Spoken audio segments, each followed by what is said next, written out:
We got windmills to look at. But mostly I wanted to say, stop voting. Our system is owned by people who get what they want, not by voting, except with their dollars. They vote with their dollars. So everything our owners want, they get. And everything voters want, it's arbitrary.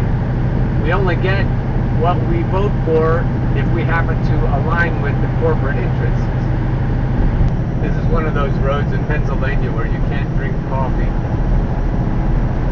Which, as I've said earlier, is a road that doesn't deserve to exist.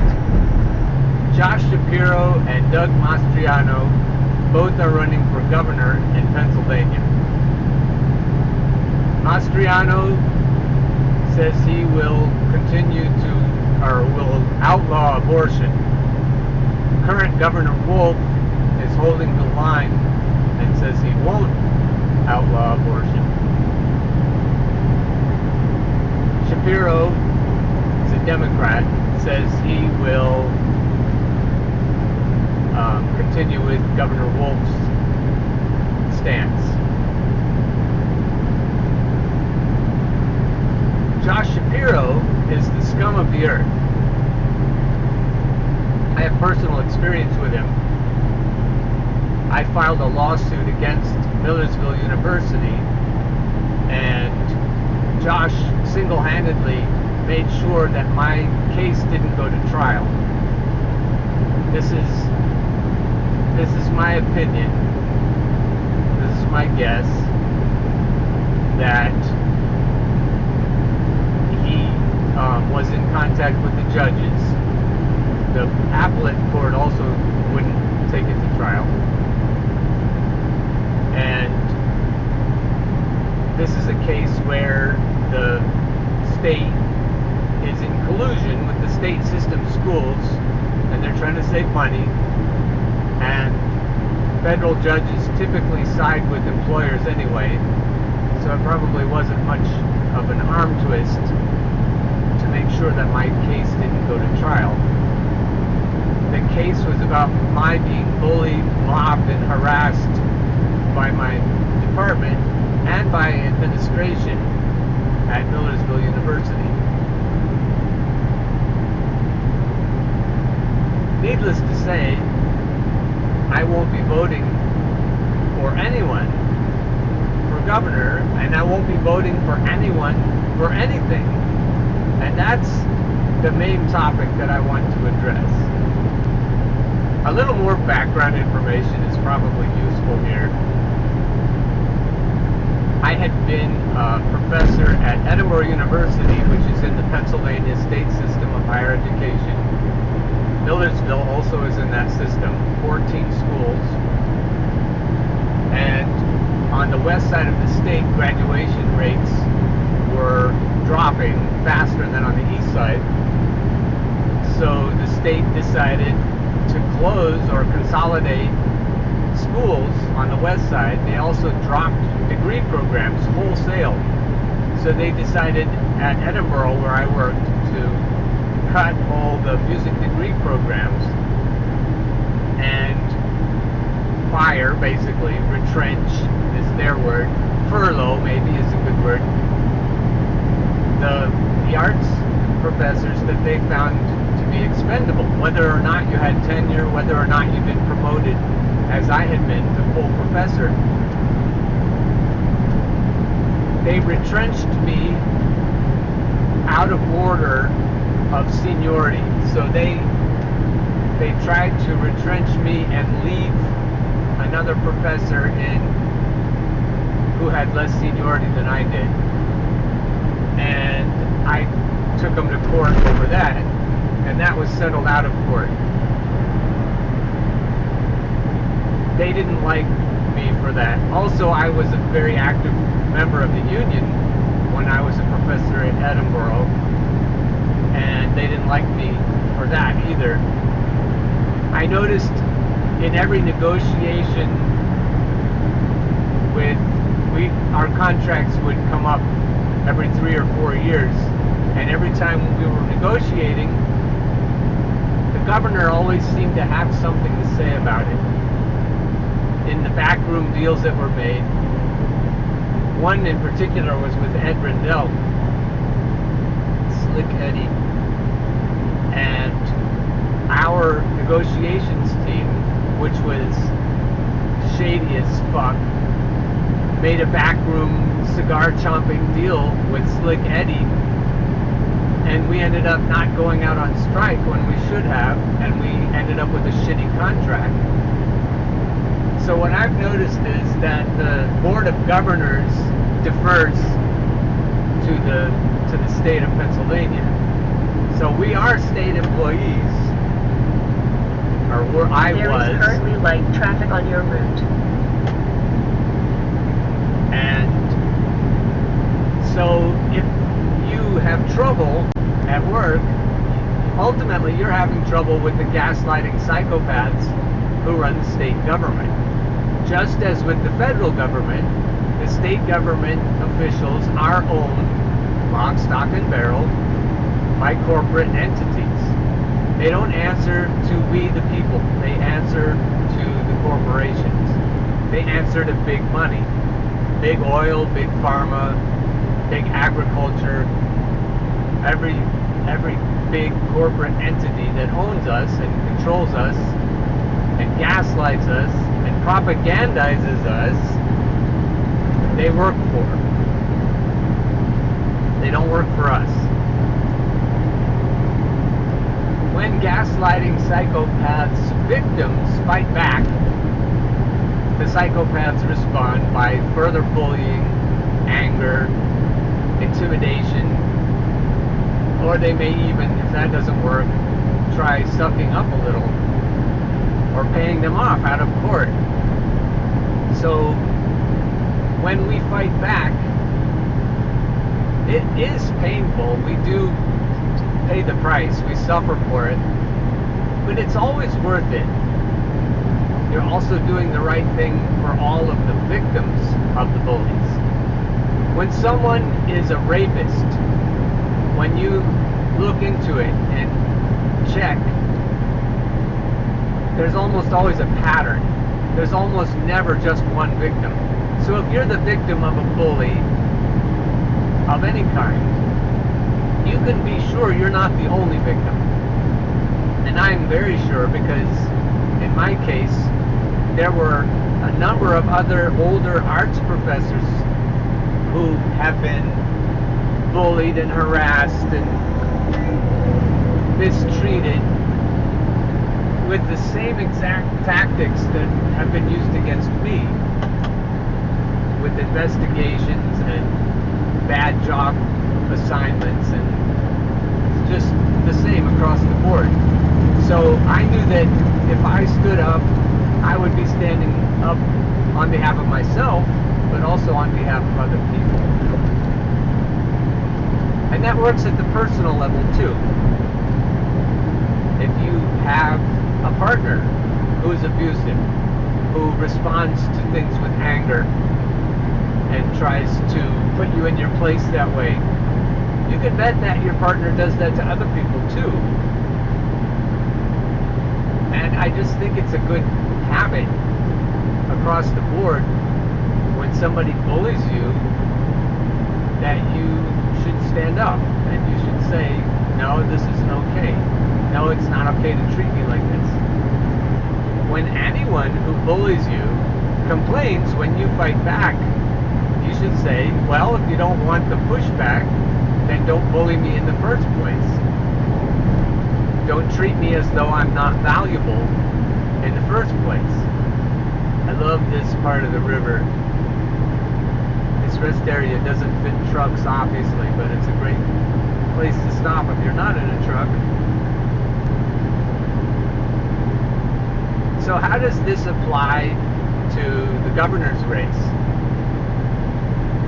Back when Hillary was running against Donald Trump, Hillary Clinton versus Donald Trump, a number of us were so pissed that Hillary stole the nomination from Bernie that we said we're not going to vote for Hillary. And I remember some friends of mine, and even a few of my children, said that if I didn't vote for Hillary, then I was voting de facto for Donald Trump. I said, no, I'm not voting for Donald Trump. I'm not voting for anybody. But they couldn't understand because it was Donald Trump. And then the same thing happened again. I didn't vote for Joe Biden because I can't vote for a corporatist, racist, rapist. And then they said, well, then you're voting for Donald Trump. No, I'm not voting for anybody. George Carlin explained that when we vote for the puppets they put up in front of us, we're putting our stamp of endorsement on the whole process. And if we want, we don't have a choice, as George said, we have owners. And if we want to send our owners a message, we need to stop rubber stamping all of the bullshit that they're perpetrating on us. We have to stop voting. Because the way they did Bernie, and they did the same thing with Jesse Jackson in the past. We have these sheepdog candidates that don't have a chance to get the nomination. And then they keep us in the party, and then they hold us hostage, and they try to get us to vote for people who are terrible. And they say, but if you don't vote for these terrible people, then you'll get an even more terrible person from the other. And we just need to say, no matter how terrible either candidate is, and in this case again, Nostriano and Shapiro are nobody you should vote for, period. So stop being held hostage. And they've chosen the issue that is the most divisive in our whole culture. That's not by accident. It's all carefully engineered. And the propaganda around it also is carefully engineered. It's all designed to keep us from focusing on the people who are actually perpetrating the harm. They want us blaming each other. And I've tried to tell people, no, you can't vote for assholes. And even if you vote for somebody who seems to be better, they'll eventually get purchased or killed. So the only way to solve this is to stop voting. Send the message, no, we're not rubber stamping your process. And then we can use strikes, we can use riots. It's interesting that a lot of people in warehouses where I work and also where I pick up and deliver, it's hard to get people to come to work now.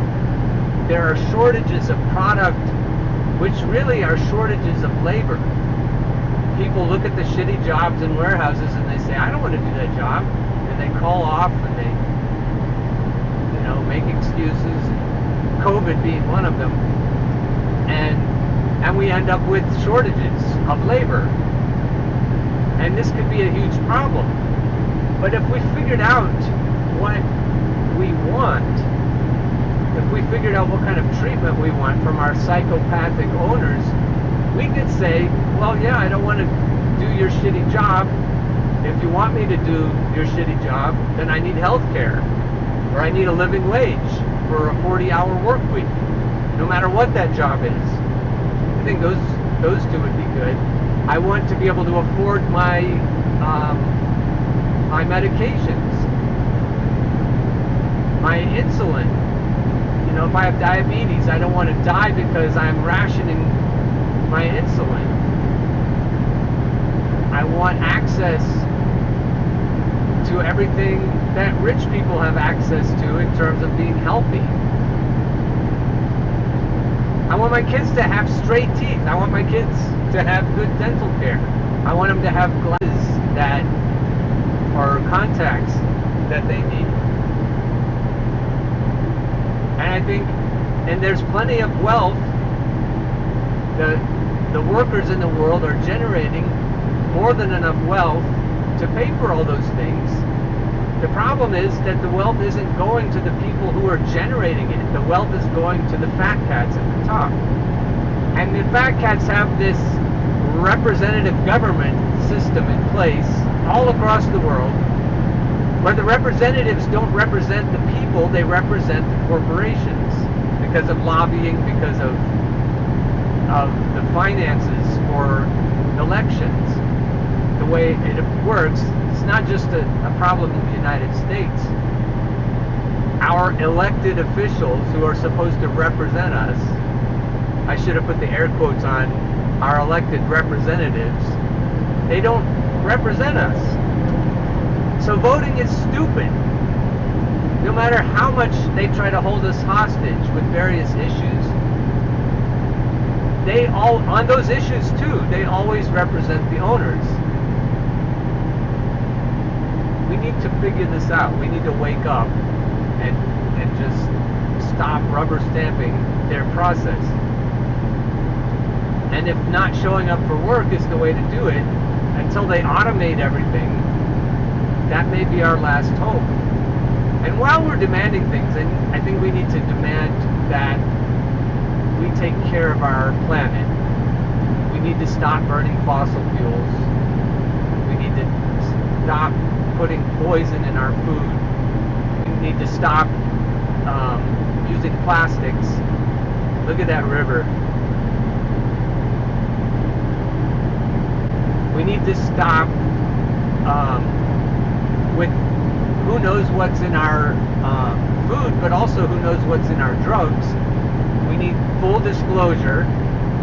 What's in our vaccinations. We need to know all the ingredients for everything we ingest. We need to stop sending garbage up smokestacks into the atmosphere. There's no reason to do that other than corporate profit. And we need to stop paying for poor women or any, you know, they're obviously concerned about how many babies are being born. And that's what the abortion hullabaloo is about. They want us to keep having babies because the entire economy rests on how big the population is. For the exploitation machine to work properly, there needs to be a steady stream of new people to exploit. We definitely need to stop using petroleum-based fertilizers. They started doing that in the 1950s, and that's why the world population boomed. They're producing food with a resource that will run out. And why do we need all those people anyway? I'm not interested in genocide, but I'm also not interested in encouraging people to have babies in order to get welfare or other assistance. That sounds like a conservative point of view, but it just makes sense. There's no reason to keep having so many babies, and people sensibly would not have so many babies if left to their own devices. And I'll end with the idea of propaganda. We have been propagandized. That is the biggest poison that they put into our environment. Worse than plastics, worse than high fructose corn syrup, worse than Monsanto's glyphosates that they put in Roundup, worse than the genetically modified seeds that are Roundup ready so you can spray poison right on our food.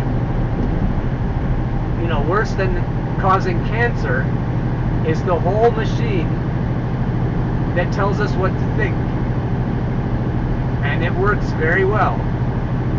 We don't know anything about the world other than what the corporate media tell us. As a general rule, we don't get off the beaten path and find out what's actually happening.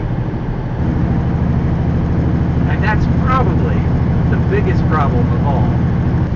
Just remember that everything that happens to you at the personal level and at the big picture level, when we're talking about the system, peace is isn't the goal.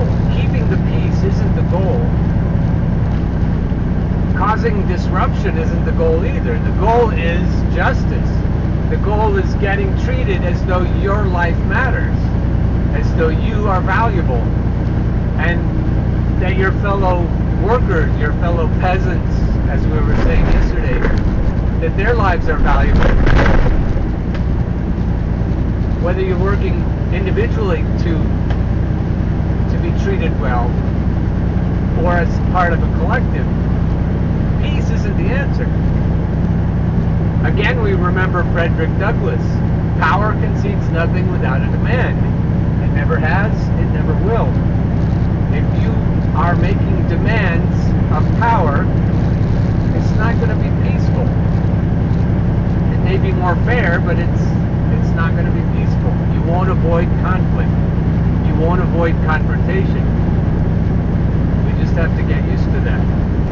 In any struggle, whether it's at the personal level or at the macro level, complaining isn't the answer. You want to keep pressure on the power, wherever the power is, at either level, you want to keep pressure on at that level. So whoever complains is the one who is losing. So if you put pressure on the powers, or the power, if it's in a personal relationship, instead of complaining, you can cause them to complain. And that's the demand that Frederick Douglass was talking about. Putting pressure on is making a demand in a way. It would be like my pups I used to have, and I had training collars, which is euphemistic for shock collars. And if I used the shock collars, they would try very hard to figure out what I wanted them to do and what I wanted them to refrain from doing. But if instead of that, they could have put a shock collar on me and turned my collar up higher, then I could turn theirs up. And if they could withstand the pain that I was inflicting on them and inflict even more pain on me to the point where I would stop inflicting them, Hazard reported ahead. that's what we need to do to the powers. We need to withstand the pain that they inflict, and we need to inflict them to the point where they notice. In 1 3/4 miles, take exit 178 on the right toward hospital, then take the first right. You hear a lot about, oh, nobody wants to work anymore. You know where that comes from. That comes from the employer. That comes from the powers. That's them complaining because the shock collar is on their neck. When we don't want to work, we don't want to do their shitty jobs, we're causing them to have pressure, to have a shock, and they complain. And whoever complains is the one losing. We need to figure out that when they're complaining, we're doing something right. And at that point, we just need to figure out what to ask for in return so that we will stop shocking them. Like my pups, they need to figure out what we want them to do and what we want them to Take stop exit doing. 178 on the right. And when they figure out what we want them to do and what we want them to stop doing, then maybe we'll stop shocking them. Maybe we won't stop shocking them until we can remove them from power. Right. That would be even better. When they complain, it's a sign you're doing something right. On my way back from Pittsburgh again, I didn't expect to be here today. They changed my backhaul when I wasn't looking. Police reported ahead. Looks like 2 out of 6 are spinning.